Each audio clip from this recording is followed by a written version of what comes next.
नमस्कार, मैं हूँ राजीव और मेरे साथ जुड़े हैं बाजार विश्लेषक सोमेश कुमार हैदराबाद से। सोमेश, बहुत स्वागत है आपका।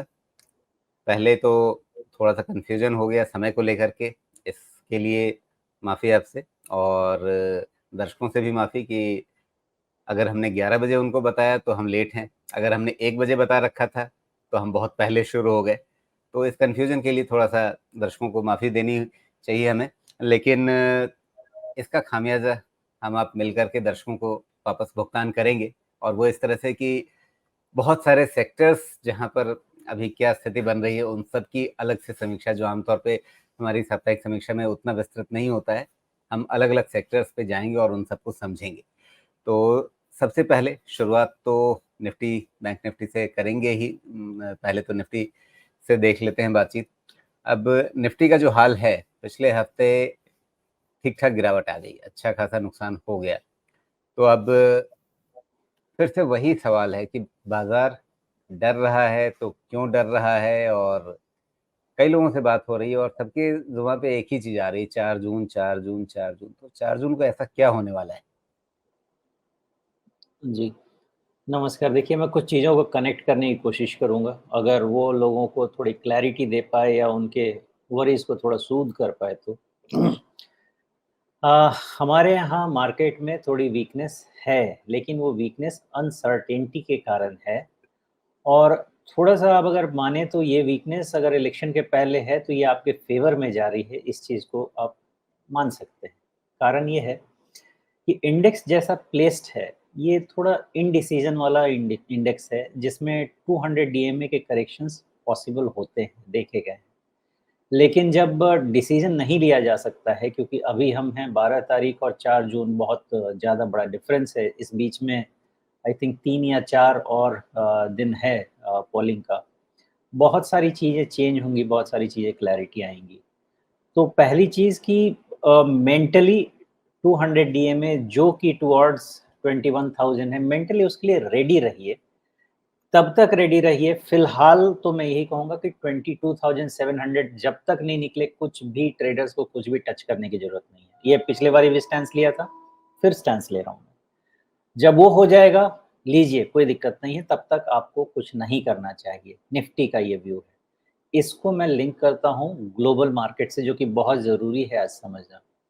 मोस्ट लाइकली यूएस मार्केट में फिर से नया हाई बनेगा और अगर नया हाई बनेगा तो आगे पीछे हमारा मार्केट भी उनके साथ कैच अप करेगा। अभी हमारे पास डोमेस्टिक फैक्टर है और सबसे मेजर है, वो है इलेक्शन का।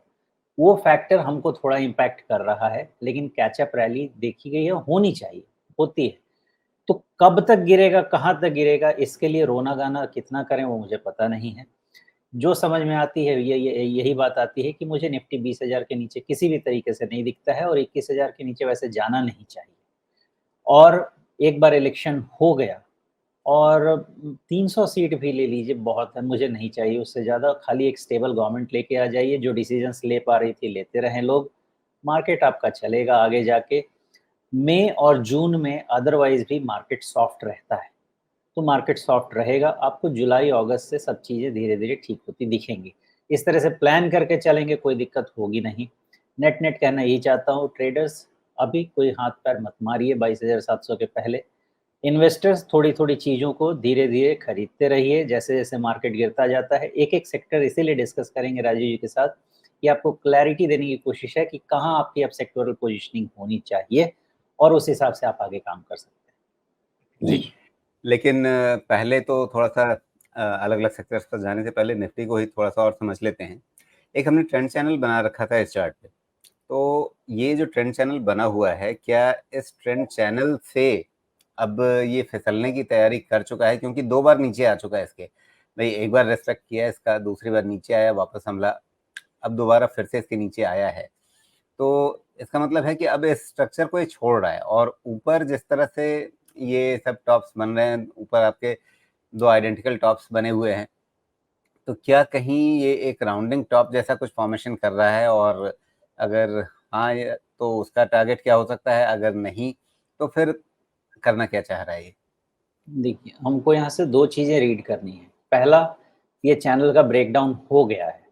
फॉल्स ब्रेकडाउन हम तभी कंसीडर कर पाएंगे जब ये चैनल से हमें एक बार क्लोज मिल जाए 22,300 या 350 के ऊपर, एटलीस्ट वहां पे एक बार क्लोज मिल जाए तो हम इसको फॉल्स ब्रेकडाउन कंसीडर करेंगे। अदरवाइज जब तक ये नहीं होता है आप ये चैनल का ब्रेकडाउन कंसीडर कीजिए और मार्केट कहाँ जाएगा धीरे धीरे इंतजार करेंगे, लेकिन डाउनसाइड ओपन रहेगा up until 21,000 and then review. मैं ये नहीं कह रहा हूँ, बिल्कुल इसको अंडरलाइन कीजिएगा, मैं ये नहीं कह रहा कि 21,000 जा रही है निफ्टी।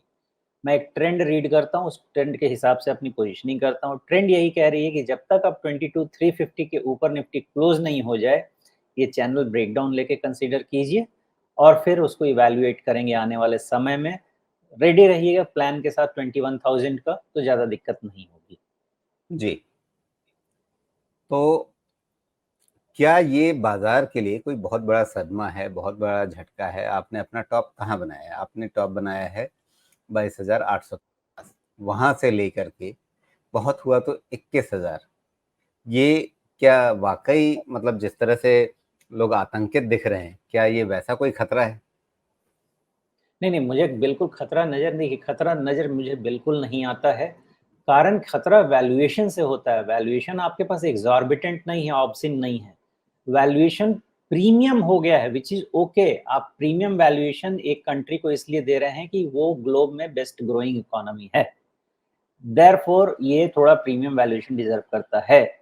इस कारण से आपका करेक्शन पॉसिबल है, लेकिन 22,800 से 21,000 का करेक्शन 2,000 पॉइंट का भी ढंग से नहीं होता है। लेस देन 10% का करेक्शन, अगर उतने करेक्शन का रूम नहीं रहेगा, तो मार्केट में हीट बिल्ट हो जाएगा और वो सही नहीं होता है मार्केट के लिए। ये नॉर्मल करेक्शन है, 5-10% का करेक्शन आना चाहिए, ये हेल्दी बनाता है मार्केट को। इलेक्शन एक ऐसा फैक्टर है जिस पे मेरा कोई ओपिनियन नहीं है। मेरा अंदाज़ा ऐसा है। मुझे कुछ आप मान सकते हैं कि मैं किसी भी पॉलिटिकल पार्टी से मेरा कोई सहमति या असहमति नहीं है। मेरा मानना ऐसा है, जो मैं ओवर 2-3 डेज़ सारे रिपोर्ट्स पढ़ रहा था, समझने की कोशिश कर रहा था कि जो जनरल इलेक्शन होते हैं, उसकी वोटिंग कैसे होती है, उसमें क्या फ़ेवरेबल चीज़ें कंसीडर की जाती हैं, जनता क्या प्रेफ़र करती है, क्या देखती है, और अगर वो चीज़ मैं सही समझ पा रहा हूँ, एनडीए का कंटिन्यूटी होना चाहिए और वो मार्केट अच्छा रीड करेगा। ये मैं समझ पा रहा हूँ, जितने रिपोर्ट्स, मैंने 3-4 रिपोर्ट्स तो आराम से पढ़ डाले हैं। तो फिलहाल अगर वैसी स्थिति मान करके चलें अभी, तो क्या ये मतलब है कि जब भी 21,000 के आसपास अगर आ गया, तो वो एक बढ़िया मौका होगा जहां पर आप फिर से अपने पोर्टफोलियो में कुछ अच्छी चीजें जोड़ सकें? कीप इट सिंपल अगर बोलें इसको, तो राजीव जी, किसी भी गिरावट को खरीदारी में कन्वर्ट कीजिए। कोई भी गवर्नमेंट आने दीजिए, आपकी इकोनॉमी रुकने वाली नहीं है। ये 21,000, 42,000, 50,000, 55,000 सब होने वाला है। आपको पेशेंस रखना पड़ेगा, इन्वेस्टर बनना पड़ेगा। ये गिरावट में दिक्कत नहीं है। आप तैयार रहिए बड़ी गिरावट के लिए, जब इंटरेस्ट रेट कट शुरू होगा, उसके पहले कुछ भी इवैल्यूएट करने की ज़रूरत नहीं है, मेरा ऐसा मानना है। हमारा इलेक्शन, यूएस का इलेक्शन, हायर इंटरेस्ट रेट, ये सब इकोनॉमी आपको ठीक करके रखेंगे, कहीं कोई दिक्कत नहीं होगी। जनरल करेक्शंस आएँगे, मार्केट बड़ा नहीं गिरने वाला। जी।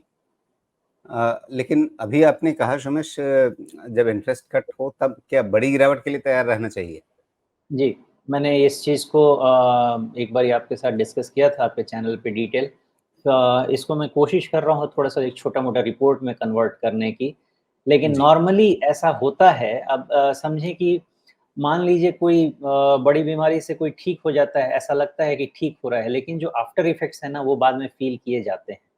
तो जो हाई इंटरेस्ट रेट के जो इम्पैक्ट्स, इल इफ़ेक्ट्स होते हैं ना बड़ी इकोनॉमीज़ पे, जो हाइली इंडेटेड इकोनॉमीज़ हैं, जैसे यूएस है, चाइना है, ये सब बहुत हाइली इंडेटेड इकोनॉमी है। हमारी इकोनॉमी उतनी इंडेटेड नहीं है। इनका जो खराब चीज़ पता चलता है ना, वो जब इंटरेस्ट रेट कट शुरू हो जाता है तब पता चलता है, और अभी भी 2 फैक्टर हैं। पहला, यूएस के इलेक्शन है, तो खराब चीज़ों को भी होल्ड करके रखे। गवर्नमेंट भारत की हो या यूएस की हो, गवर्नमेंट गवर्नमेंट होती है, वो चीज़ों को वैसे मैनेज करते हैं। वहाँ पे भी कोई भी खराबी आपको इलेक्शन तक नहीं दिखेगी। इलेक्शन के बाद अक्टूबर-नवंबर के बाद मेरे हिसाब से रेट कट शुरू हो जाना चाहिए, बिकॉज़ मैंने जो एनालिसिस की थी, लास्ट हाइक के बाद 15 महीने के अंदर कभी भी रेट कट शुरू हो जाता है। 1-2 महीने के डिफरेंस को हम रूल आउट नहीं कर सकते हैं। और उसके बाद हमेशा देखा गया है कि इंटरेस्ट रेट कट शुरू होता है और 1 से 2 महीने में प्रॉब्लम कहीं किसी रूप में, आप वो 2008 देख लीजिए, in fact for that matter Covid देख लीजिए, कोई भी सिचुएशन देख लीजिए, आता ही है निकल के, दिस साइड दैट साइड। इसलिए ये ज़रूरी नहीं है कि वो करेक्शन हो, लेकिन अगर डेटा कह रहा है कि ऐसा होता आया है, तो हमको रेडी तो रहना पड़ेगा। वहाँ पे क्या फ़ोकस करना पड़ेगा कि मार्केट किस लेवल पे है, वैल्यूएशन किस लेवल पे है। जितने भी डीपर करेक्शन हुए थे, उन सब में निफ्टी एक्सॉर्बिटेंटली हाई प्राइस थी। अभी अगर करंट वैल्यूएशन पे जाएगा और इंटरेस्ट रेट कट में भी तो 10% का करेक्शन ओके है, लेकिन यहाँ से अगर मार्केट 10% बढ़ गया तो 30% तक के करेक्शन भी देखे जा सकते हैं। इस चीज़ों को ध्यान में रख के ही आगे बढ़ेंगे। नेक्स्ट ये भी समझने की बात है, अगर यूएस मार्केट करेक्ट होता है, इंडिया मार्केट उससे ज़्यादा करेक्ट होता है, यूएस मार्केट बढ़ता है, इंडिया मार्केट उससे ज़्यादा बढ़ता है, हमारा बीटा उनसे ज़्यादा है।